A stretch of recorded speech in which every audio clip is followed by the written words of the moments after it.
तो hello guys, आप लोग कैसे हैं? उम्मीद करता हूँ आप लोग अच्छे होंगे, स्वस्थ होंगे, मस्त होंगे। तो गाइस, आप लोगों को क्या बताऊँ गाइस, मैं कितना परेशान हूँ। अगर आप लोगों ने मेरी पहली वीडियो नहीं देखी तो देख सकते हैं। तो मैं बहुत ही परेशान हो चुका हूँ गाइस।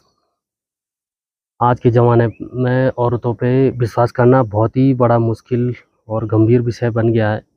किस पे भरोसा करे, किस पे ना करे। मेरी शादी को कम से कम 13 साल हो गए हैं और 13 साल में मेरे 2 बच्चे हैं। एक बच्ची 5 साल की है जो अभी फर्स्ट क्लास में गई है, और एक बच्चा है जो 1.5 साल का है। तो 13 साल के बाद इसने जो है इन बच्चों को भी छोड़ दिया है, और मेरी तो खैर छोड़ दो। मैंने उसके लिए कभी कोई कमी नहीं की। जो उसने कहा वो मैंने किया।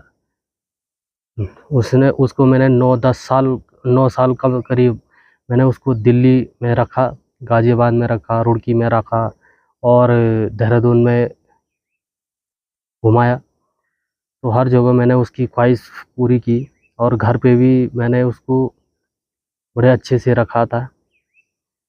मेरी मम्मी के साथ उसकी बनती नहीं थी। खैर उसके बाद भी मैंने कहा चलो कोई नहीं। तो मैंने भी उसके चक्कर में अपने मम्मी, भाई बहन जो भी रिश्तेदार है तो सबके खिलाफ होके उसके साथ दिया, और उसके साथ रहा, उसको अलग रखा, उसको भरपूर प्यार किया, प्यार दिया।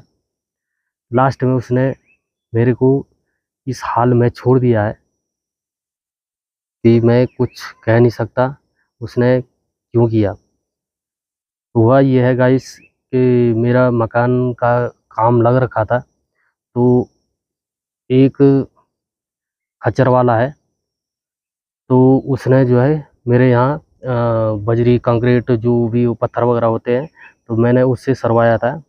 तो वो मेरे घर पे वो सामान लाता था। वो 2 कौड़ी का आदमी, वो इतना नीच और कमीना गिरा हुआ इंसान है। उसकी औकात 2 पैसे की नहीं है। एक नंबर का गंजेड़ी भांग पीने वाला है वो। तो पता नहीं इसको क्या हो गया, वो कैसे उसके चक्कर में आ गए, जिसको देख के ऐसे मन करता है, थूकने का मन करता है, वैसा वो इंसान है। वो मेरे घर पे सामान लाता था। तो मेरा जो प्लम्बिंग का काम है और इलेक्ट्रिशियन का काम है, तो मैं ज़्यादातर अपने काम पे ही व्यस्त रहता हूँ। तो घर पे कोई रहता नहीं है, और घर पे मम्मी रहती है, तो मम्मी के साथ इसकी बनती नहीं थी। तो ये उसने इसी चीज़ का फ़ायदा देखा, मौका उठाया, और इसने भी उसको तो मैं क्या ही बोलूँ गाइस। सबसे बड़ी गलती इसमें औरतों की होती है, और जो लड़के रहते हैं उनका कोई कुछ नहीं होता है। लड़के 50 मिलते हैं। अगर हर औरत अगर ऐसी करने लगी तो तब तो समझ लो हो गया। लेकिन औरतों में समझ होनी चाहिए, खासकर जिसके बच्चे हो रखे हैं उसको तो ज़्यादा समझ होनी चाहिए। चलो बच्चे ना है तो कोई दिक्कत नहीं है, चले जाए, कोई दिक्कत नहीं है। लेकिन 2 बच्चे होने के बावजूद भी अगर ऐसा आप काम कर रहे हैं तो ये बहुत ही घिनौना और अपराधजनक काम है। ऐसा नहीं करना चाहिए। तो फिर भी उसने ऐसे किया। पूरी फैसिलिटी होने के बाद भी, सब कुछ था उसके पास, सब कुछ मैंने दिया था उसको। उसके उस सारी फैसिलिटी देने के बाद, सारा प्यार देने के बाद भी उसने ऐसे किया। तो वो मेरे घर पे सामान लाता था, और इसी बीच उसने ये चक्कर चला दिया। और इसने भी मेरे को कुछ बताया नहीं। वो क्या ही बताती, उसका तो उसके साथ अफेयर चल रहा था तो वो क्यों बताती मेरे को। खैर कोई नहीं। और उसने क्या कह के तो यहाँ घर से भागी।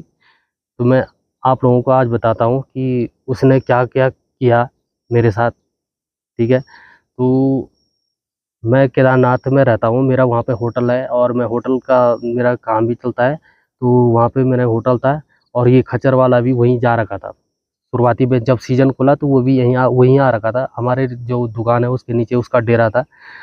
और उसी बीच जो है मेरे बड़े वाले जीजा जी की भी डेथ हो गई, और घर पे मम्मी रहती थी और ये रहती थी। तो मेरी मम्मी वहाँ चली गई, जहाँ मेरे जीजा जी की डेथ हो गई वो वहाँ चली गई, और इसने मौका देखा कि घर पे कोई नहीं है, और इसने उसको फ़ोन किया होगा, और वो वहाँ से खच्चर-वच्चर वहीं छोड़ दिया उसने, और वो वहाँ से भाग निकला।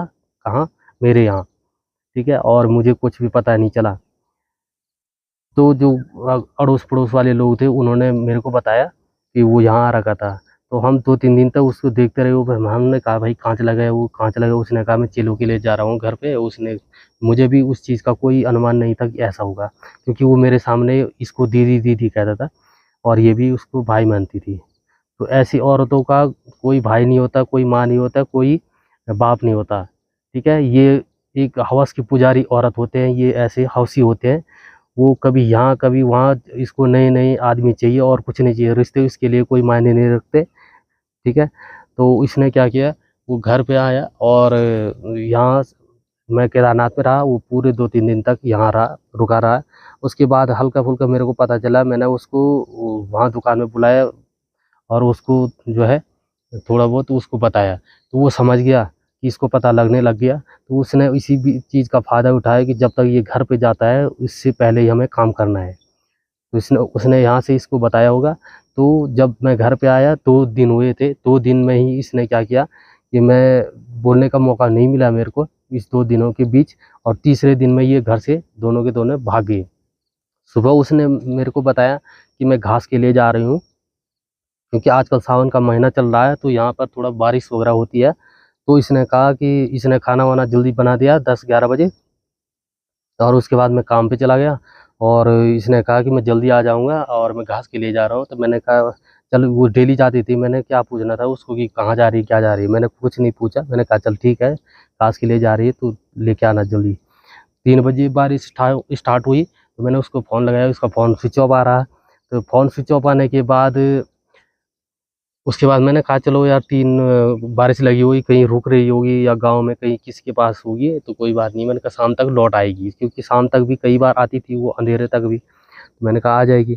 तो जैसे ही शाम हुआ, हल्का अंधेरा छा गया, तो तब मैं काम पे से घर आया तो मैंने देखा गाय भारी है, एकदम से मैं घबरा गया। मैंने कहा ये कहाँ चली गई? तो उस बीच जो हमारे पड़ोस में जो 1-2 आदमी रहते हैं, तो मैंने उनको बताया, तो सब के सब हम ढूँढने के लिए निकल पड़े। क्योंकि उसने पहले मेरे को बता रखा था कि मेरे हाथ में दर्द होता है, पैर दर्द होता है, झूठे बहाने ऐसे कि चक्कर आ रहे मेरे को। तो मेरे को सच में बताऊँ गाइस, मेरे को ये डर लगा कि हमारे यहाँ थोड़ा पहाड़ी इलाका है, तो पहाड़ों में घास के लिए जाना पड़ता है। तो मैंने कहा कहीं उसको चक्कर-वक्कर आ गया होगा, तो वो कहीं पहाड़ में तो नहीं गिर गई। तो मैं अभी आप लोगों को बता देता हूँ कि वो पहाड़ कहाँ है और कहाँ घास के लिए आते थे। देखिए ये है वो जगह, तो आप खुद ही अंदाज़ा लगा सकते हैं। तो ये देख सकते हैं, यहाँ ये पहाड़ है, तो इन पहाड़ों में जो है ये घास के लिए आते थे। तो पूरी रात भर गाइस, हम आजकल सावन के महीने में इतनी तेज़ बारिश हो रही थी, तो पूरे जहाँ वहाँ ऊपर जंगल दिखाई दे रहे हैं, सब जगह मैंने ढूँढ खोज की, छानबीन किया। पूरे 6 बजे से लेके 10 बजे तक हम ढूँढते रहे, तो कहीं नहीं मुझे उसका कोई भी नामो-निशान नहीं मिला। तो नामो-निशान क्या ही मिलना था, क्योंकि वो भाग चुकी थी। पर मेरे को इस चीज़ का कोई वो नहीं था, विश्वास ही नहीं था मेरे को कि ये ऐसा भी काम कर सकती है। क्योंकि वो भी मेरे से लव मैरिज करके इसने शादी किया था। तो मेरे को कभी भी ये नहीं हुआ कि इसका ऐसा अफ़ेयर भी चल सकता है। इसने इतना भरोसा मेरे पे कर रखा था, इतना ट्रस्ट मैं उस पे करता था। इस ट्रस्ट का इसने इतना बड़ा जो सिला दिया है, वो तो भगवान देखेगा, कोई नहीं। अगर मैंने उसके लिए कोई कमी करी होगी तो मैं भुगतूँगा, नहीं तो वो आज जहाँ जा रखी है उसकी ऐसी हालत होगी, वहाँ पागल होगी वो। उसकी औकात तो कुछ है नहीं, वो मुझे पता है। वो 1-1 2-2 किलो खाने वाले साले माँग-माँग के खाते हैं, तो उसकी औकात वो तो पता चल ही जाता है, ठीक है? तो जो ऊपर जो खच्चरों में जो कपड़े पहन रखे थे जिसने, वही उन्हीं कपड़ों में उसको भगा के वो ले जा रहा था वो। तो उसके पास एक कपड़े जोड़ी नहीं है, तो वो क्या उसको खुश रहेगी? वो मेरे को पता है, वो वहाँ भी नहीं रहेगी, वो ऐसे ही घूमेगी। अब मैं तो कह रहा हूँ भगवान की दया से वो पागल हो जाए, उसको कभी खुशी ना मिले। जिस तरह से उसने इन बच्चों का भविष्य बर्बाद किया है, तो वो कभी सुखी नहीं रह सकती। तो हम पूरे रात भर घूमते रहे, और घूमने के बाद जब 10 बजे हम घर पे आए, तो घर पे मेरी मम्मी ने कहा एक बार गौशाला में जाओ, वहाँ पे देखो क्या-क्या है वहाँ पे सामान, जैसे घास के लिए जाते हैं, दरांती और जो कंडी होते हैं, जो रस्सी होती है, वो सब देखो वहाँ है नहीं है। तो मैं वहाँ पे गया, मैंने जब चेक किया तो वहाँ देखा जो 1 दिन पहले का घास लाया हुआ था, वो घास वही था। तो घास के नीचे उसने जो है ना, जो घर के कपड़े थे वो पहन रखे थे, तो उसने वो घास के नीचे छुपा रखे थे। तो घास के नीचे जब मुझे वो कपड़े मिले, तो एकदम से मेरी दिमाग जो है खुल गया। तो मैंने सोच लिया कि ये कहीं गिरी नहीं, ये कहीं भाग गई। क्योंकि चप्पल भी जो घर के थे तो वो भी वहीं उतार रखे थे, कपड़े भी वहीं उतार के घास के नीचे छुपा रखे थे। उसके बाद मैं दरवाज़ा, गाय का जो दरवाज़ा होता है वो बंद करके घर पे आया। मैंने अलमारी खोली, अलमारी में देखा वहाँ पैसे भी नहीं थे, उसके जो नए कपड़े थे वो भी गायब थे, उसके एक सैंडल की जोड़ी ला रखी थी नई वाली, तो वो भी गायब थे। तो तब मैं समझ गया कि वो कहीं चली गई। ठीक है। और उसके बाद गाइस उसने जो, मैंने उसको जो फ़ोन दे रखा था, उसने क्या कर रखा था, वो फ़ोन स्विच ऑफ करके ऊपर रखा था। जब हमने वो नंबर, जब वो फ़ोन मेरे को मिला तो मैंने वो फ़ोन ऑन किया तो उसमें एक नंबर आ रखा था। तो हमने मोबाइल में वो नंबर डाला तो उसमें ट्रू कॉलर में तुरंत उसका नाम आ गया। तो जब वो नाम उसका आ गया उस खच्चर वाले का, तब हमें पूरा विश्वास हो गया कि इसी के साथ वो भाग गया। तो उसके बाद हम रात भर क्या करना था गाइस, उसके बाद मेरे दिमाग इतना ख़राब हो गया कि पूरी रात मेरा इतना दिमाग ख़राब हो गया कि मैं सो नहीं पाया कि मैंने इसके लिए क्या कमी की थी और इसने क्या किया मेरे साथ। तो आप देख सकते हैं ऐसे भरोसों पे, ऐसे औरतों पर कैसे भरोसा किया जाए। खुद ही इतना परेशान हो गया हूँ कि मैं क्या करूँ।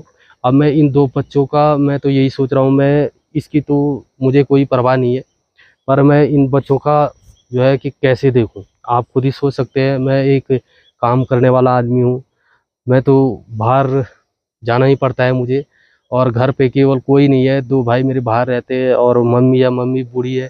2 गाय मेरी थी, इसके लिए ला रखे थे मैंने, 2 मम्मी की भी है। तो बूढ़े आदमी है, वो ऐसे कैसे कर सकते हैं, इतना सारा कैसे झेल सकते हैं। और बच्चों का, एक बच्ची जो है स्कूल जाती है, एक घर पे देखना होता है और मुझे भी काम पे जाना होता है, तो कैसे मैं इन सबको संभालूंगा, मेरे तो कुछ समझ में नहीं आ रहा है। इतना परेशान हो गया हूँ कि क्या करूँगा इस। और मैं इन ऐसी औरतों को बोल देना चाहता हूँ कि अगर आप लोगों ने इसी हवस के चक्कर में किसी की ज़िंदगी बर्बाद मत करना प्लीज़। अगर जाना हो तो पहले चले जाए, जब बच्चे हो जाए तो उसके बाद ऐसे गलत काम ना करें। क्योंकि जो औरत अपने बच्चों का, और अपने बच्चों का अपने माँ बाप के नहीं हो सकते ना, वो दुनिया में किसी का भी नहीं हो सकती। मुझे पूरा यकीन है और मैं खुद दिल से कह सकता हूँ वो कभी सुखी रह ही नहीं सकती। और उसका तो देखूंगा मैं सामने ही। और अभी मैं आप लोगों को दिखा देता हूँ कि रही हूँ इसकी औकात क्या है। देखो यहाँ पे मेरा घर है, ठीक है, और यहीं नीचे देखिए ये रोड है, और रोड के नीचे आपको ये हरा हरा मकान दिख रहा होगा, उसके नीचे वो लाल दिख रहा है, तो वहीं पे उसका घर है। तो इतने नज़दीक पर, अब क्या बताऊँ गाइस, सामने सामने इतना दिमाग ख़राब होता है। उसने जो किया वो, अब क्या ही बोलूँ, उसने अच्छा किया, अपने ज़िंदगी के लिए बहुत अच्छे कर्म किए उसने। और उन बच्चों की हाय तो ज़रूर लगेगी जिसने उस बच्चों का भविष्य जो है अंधकार में डाल दिया है। लेकिन बच्चों के लिए मैं कोई कमी करूँगा नहीं, वो तो मेरे ऊपर है। लेकिन आखिर जो भी होता है, माँ का एक प्यार उसने छोड़ दिया ना, तो वो भुगतेगी। और बच्चों को संभालना कितना मुश्किल होता है वो मैं ही जानता हूँ गाइस। इतना रो रो के बच्चे का बुरा हाल है। खुद मुझे, मेरा तो इतना इतना सीना फट रहा है कि क्या बताऊँ। इतना तो मेरा हो रहा है, वो कैसी औरत है और कैसी माँ है, मेरे से तो समझ में नहीं आता। ऐसी भी दुनिया में माँ होती है, इससे अच्छा तो ऐसी औरतों को होना ही नहीं चाहिए। औरत तो, इसको माँ बनने का कोई हक ही नहीं होना चाहिए। पता नहीं भगवान भी जहाँ बच्चे देना होता है वहाँ दे नहीं देता है, और जहाँ नहीं देना होता है ऐसी औरतों को बच्चा दे देता है। ये समझ में नहीं आता मेरे। क्या बताऊँ गाइस, इतना परेशान हो चुका हूँ मैं। मुझे तो यही टेंशन है कि मैं अब घर का सारा मेंटेनेंस कैसे संभालूँ। तो मुझे तो यही दिक्कत हो रही है, बाकी मेरे लिए कोई दिक्कत वाली बात नहीं है। तो बाकी मिलता हूँ गाइस, देखते हैं आगे आगे क्या होता है।